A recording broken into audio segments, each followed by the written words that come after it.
Hi, I'm Deb Crow, and welcome to Season 2 of the Heart-Centered Leadership Podcast.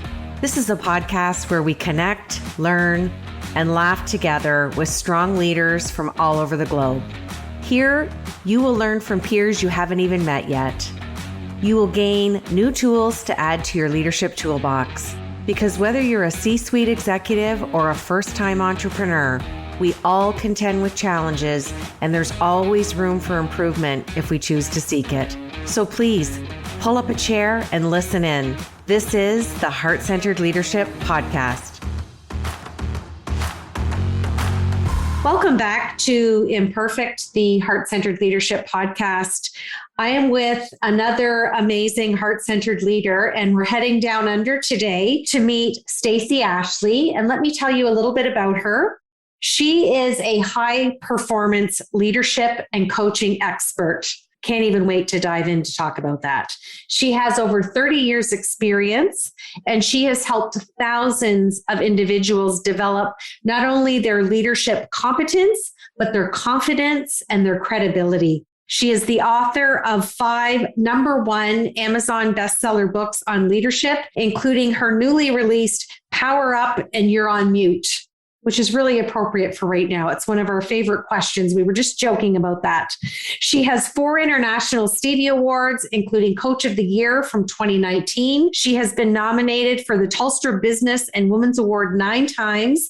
And in 2018 and 2021, she was named one of LinkedIn's top voices. So to say I'm delighted to have her is an understatement. So Stacey, welcome to the show.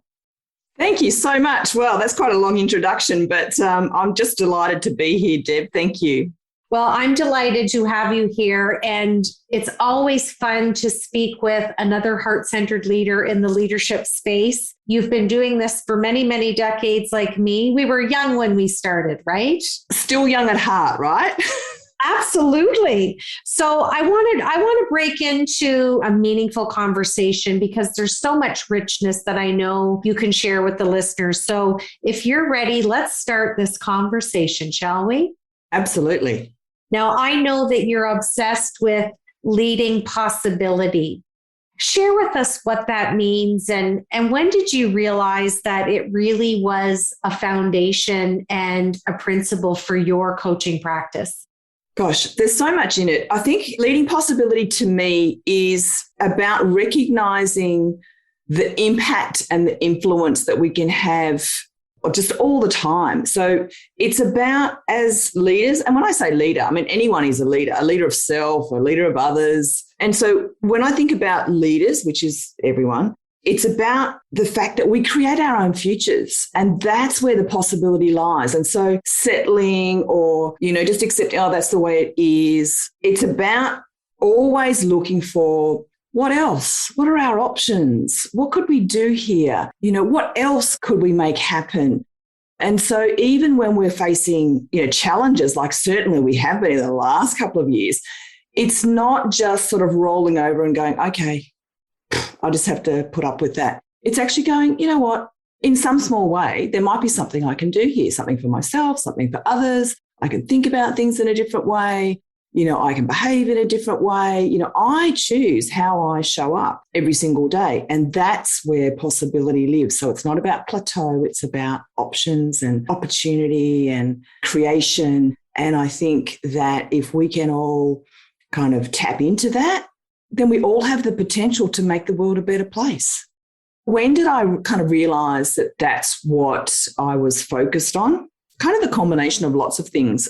In particular, a conversation I had with one of my coaches who kind of reflected when I had shared a lot about my own journey and my corporate career and my practice. And they said, this is the theme that is running through everything. Everything you do is about creating possibility and leading people so that they can see opportunity. And so that's, where it sort of crystallized and came together as leading possibility. And I just really liked it. Feels good. It sounds good. People get it when I talk about leading possibility. It's not just about leading, just sort of sitting in a position, if you like, and saying, hey, I'm a leader. It's action-oriented, it's creative. And oh my gosh, you see the smile on my face from ear to ear. There's so much I want to pull out of that. What I love about possibility when I watch you speak is I had to make a list because I couldn't keep up. You were just saying so much goodness. I feel aligned with you that we're barrier breakers. We don't sit in the valley. We all land up in the valley. Let's get out of the valley and be joy spreaders. That's what we're doing, right? My grandma was from Ireland and she used to say, find the possibilities tucked in the corner of each day. Oh, isn't that beautiful? I love that. I'm going to steal that. You can steal it. It's to be shared because we all have bad days. We're all navigating this wonderful global climate. I won't even say the C word or the P word. To me, finding the opportunity or potential in the corner of each day is what you're saying. We can all have limitless potential, and sometimes it's one thought away. Yeah, absolutely. I feel this big responsibility to help people recognize that for themselves, because then they can then go on to not only do great things for themselves, but open it up for others. And that's amazing. Well, and I can't think of a more heart-centered leader attribute. And I loved when you started the conversation. Leadership belongs to all of us. It's not the initials after your name. It's not the corner office, your fancy suit, your fancy car. Because like you, we've met people that have all of that. That doesn't mean that they bear good leadership qualities. So it's that adage of the CEO going and shaking hands with the janitor to say, how's your day? How can I help you? What's working? What's not working? It's my definition of heart-centered leadership, which is honoring your connection with people. It's so powerful and so beautiful. I knew this was going to be a great conversation. I'm so excited. This question has been asked to every heart-centered leader. It has permanent residency on the show.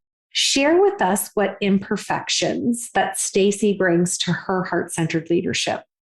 It kind of breaks my heart when I see people who are limiting themselves. And I feel like, oh gosh, I really wish that I had one extra thing in my toolkit to help them to recognize how amazing they are and the difference they could make if they just opened up themselves to the range of choices that they have. And it sort of breaks my heart when I see the windows are closed or the shutters are down and those people just don't see outside their kind of current set of vision or perspective. And so I guess one of my imperfections is that I wish I could help everyone like that. And of course I can't. I have to choose where to invest myself like everyone.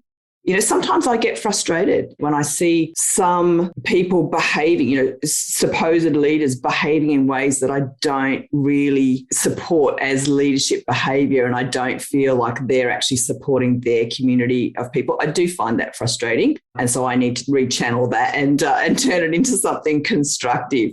Look, there's many, many more imperfections, but that's enough to start with. We always have a good laugh. And a lot of the leaders on the show have said, Deb, we only have 30 minutes. So let me give you my top two. But, thank you for sharing and being vulnerable to giving us a little glimpse into some of your authenticity and some of the things that you do. Because even as coaches, we have our days where we're in that valley. But like you said, we have to recalibrate, rechannel. And it's our role to have ownership to our own self-awareness. And that's what makes us great coaches. I think that's true, but I also think that if certainly for me, the people I work with are leaders. And so I have to also role model leadership. And that means recognizing what's going on for me and actually making a better choice, over time. Absolutely. Role modeling is, I think, the best in internship, in really behaving the words and demonstrating the behavior. I love it. Okay, I want to talk about you developing the 3 C's. So here's my question. You talk about developing within leadership the competence, the confidence, and the credibility. Give us a little insight to how the 3 C's came about. And was it something that happened at the beginning of your practice, or was it noticeable over time? You were seeing a repetitive pattern of behavior. How did you develop the 3 C's? I think it's an evolution. And I think it probably started back in my own corporate career. And so it's a collection of observation and experience and I guess working with people and then sort of starting to crystallize what are those threads that make the difference for leaders in terms of what's kind of tangible. And I think obviously when we work, as you would do, Deb, when you work with people, you cover a lot of ground in a lot of different spaces because everyone's unique. And so you want to support them in their particular way. But what I've noticed is that in order for leaders to be able to get into a place where they can inspire others, where they can influence, where they can have impact, those three things need to be in place. Competence. Well, they need to have the skills and the experience and the capability, so we've got to make sure we fill in any gaps there. And that really, I think, contributes to the confidence factor. So there is self-belief, but also what I've noticed is, and in fact, this came out in a lot of research I did around leading emergency and disaster over the last couple of years, is that people need to have not only got the skills and the experience and the capability, they need to have confidence that they have the skills that they can bring to a situation like leadership. And so that confidence piece is really important in them actually applying all of that amazing experience, knowledge, and everything else. Because otherwise, maybe they don't speak up or they don't put themselves forward or they don't, really step into their leadership. So that's where the confidence piece comes from.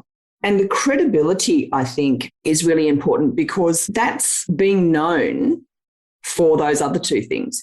People can trust that you will deliver on something you say you will deliver on, that you have this track record, that people know that they can rely on you, and then they invite you in. Can you do this for us? Can you lead us through this? And again, that credibility piece, I think, contributes to the confidence. So it's all sort of interrelated. When we've got these three things in place, leaders are really starting to play in the space where they're at their best. Absolutely. And having the confidence navigating unprecedented times. It's not like there's a filing cabinet to go grab a folder to see how to navigate a global pandemic.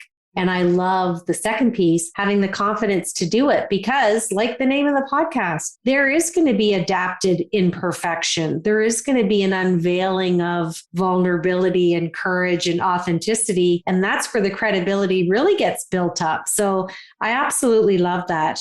Okay, my last question is around your book. Congratulations. This is your fifth book. Am I correct? Yeah, I released two books in December, so two new ones. So give us a little glimpse into the names and a little overview, and we'll make sure that our listeners have the links in the podcast episode description. So tell us about You're on Mute and Power Up.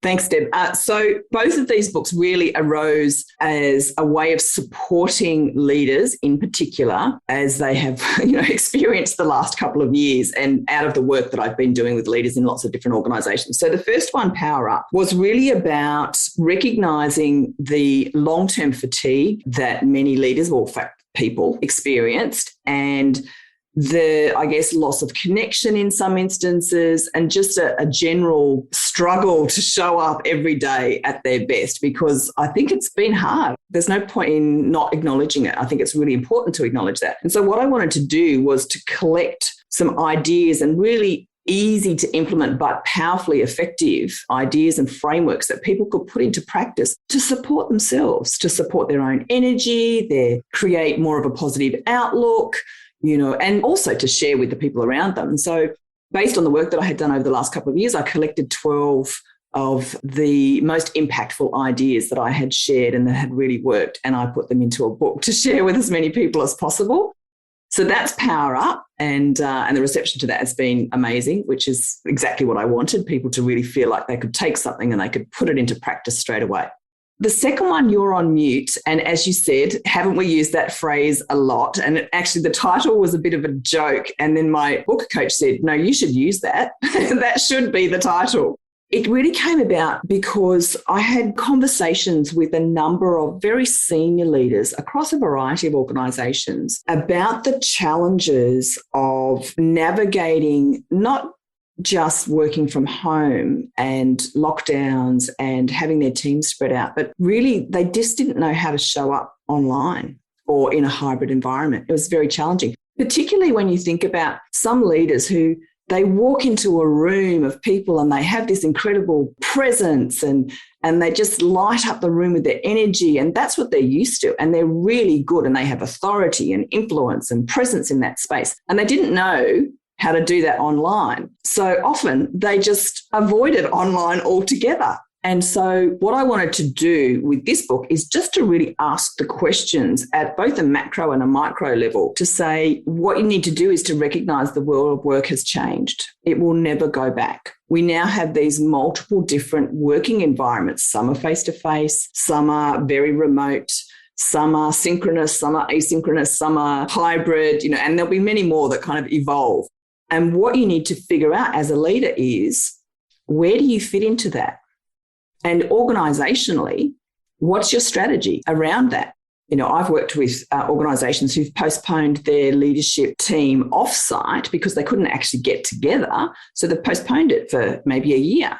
Well, how do you get strategic cohesion in your leadership team if you don't bring them together? So maybe you can't do it face to face, but you need to think about what your other options are. And of course, some kind of virtual solution may be it. And so it's about asking those questions. How are you going to lead given the complexity of the environments that we now work in? So that's the macro space. But then in the micro space, do you actually know how to show up online? Here we are using Zoom. Logging into Zoom isn't enough. It's like getting to the meeting room door. It's everything that happens after that is the impact that you make as a leader in that conversation, in that meeting, in that forum. And so if you don't know where your buttons are on Zoom, if you don't know how to mute yourself or unmute yourself or share your screen or even get your camera angle right so we're not looking up your nose or something like that, those are really important things because in terms of, if I go back to the credibility piece, if you can't show up as a leader online, it's going to damage your credibility and therefore your level of influence and the impact that you can make. And so this book, You're on Mute, is about asking the questions to get people to reflect so that then they can make the choices that are right for them at the big strategic level and at the more micro individual level. It's a question asking book to get people really thinking about taking ownership of their leadership in the new world of work.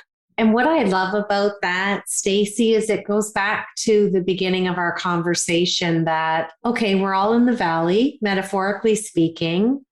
We have choices. We could make a different decision. And now you've written 2 books to help people, and it's come out of the pandemic. Brilliant. It's been just an amazing opportunity. And for me, I wanted to give, I was doing great work with some organizations, but I was like, how can I help more people? And writing a book is one of those ways. It's accessible for a different group of people. You're 5 books ahead of me. I'm finally working on my first one. So you know where I'm at in the mindset and the work, and it's fun and scary and goal-oriented all wrapped into one. Okay, I'm going to switch to my Fab 4. These are just 4 rapid fire questions. We want to see what's sitting on the top of that brilliant mind of yours. First question, tell us something that we don't know about you. I'm in a global fitness group and I'm kind of an influencer in there. Well, that's exciting. Yeah, I love it. I always love this question because I learn the coolest things about my guests. Okay, second question. If you could have dinner with a leader who's either living or may have passed away, tell us who it is and why, and what would you really like to ask this person? That is a good question. You've really got me thinking. I would actually go back to one of my high school teachers, I think. I just remember there was one particular teacher who just somehow had this connection with the classroom. And when I say the classroom, the class of students when I was in my final year of high school. And it was just different to every other class. And people would go above and beyond. Students would go above and beyond without being asked to contribute to not just the class, but anything that teacher was involved in terms of the school. And I just think there's just something really amazing about the ability to connect with a community and then to kind of create the opportunity to draw out their best without apparently really doing anything obvious. So that's who I would have dinner with. And that's a heart-centered leader. I had a math teacher in my senior year, and she was the same way, Mrs. Holt. I loved her. Like you described, she could walk into a room, light it up. Everybody just innately loved her. It was like she had this organic way about her where people were drawn in. Nobody was afraid to ask a question. And her classroom was like a canvas, much like you described. And, just show up and let's have a great class, and no question's a stupid question, and just that kind of a teacher. So you need to reach out to that teacher. I should do. Okay, before I give you my next question, I want you to think about words. And I can see that you love wordsmithing. You're an author. You've got the 3 C's within your coaching practice model.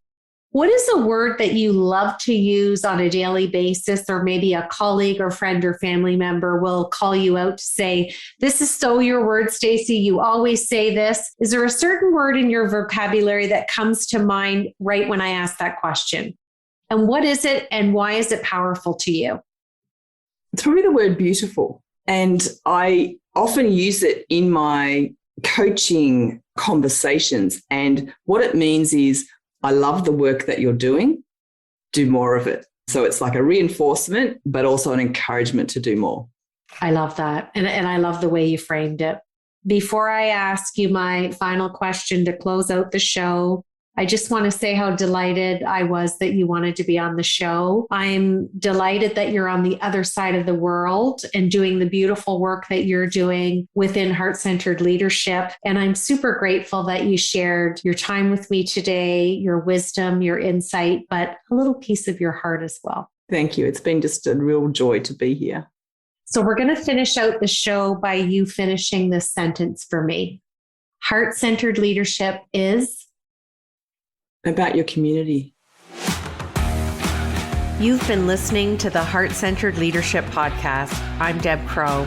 If you like what you heard today, please rate and review the show. And I'd love it if you'd visit my website at debcrow.com, where you can sign up for my newsletter and get access to the Heart-Centered Leadership Toolkit, all free of charge. Thanks for your time, and we'll see you again.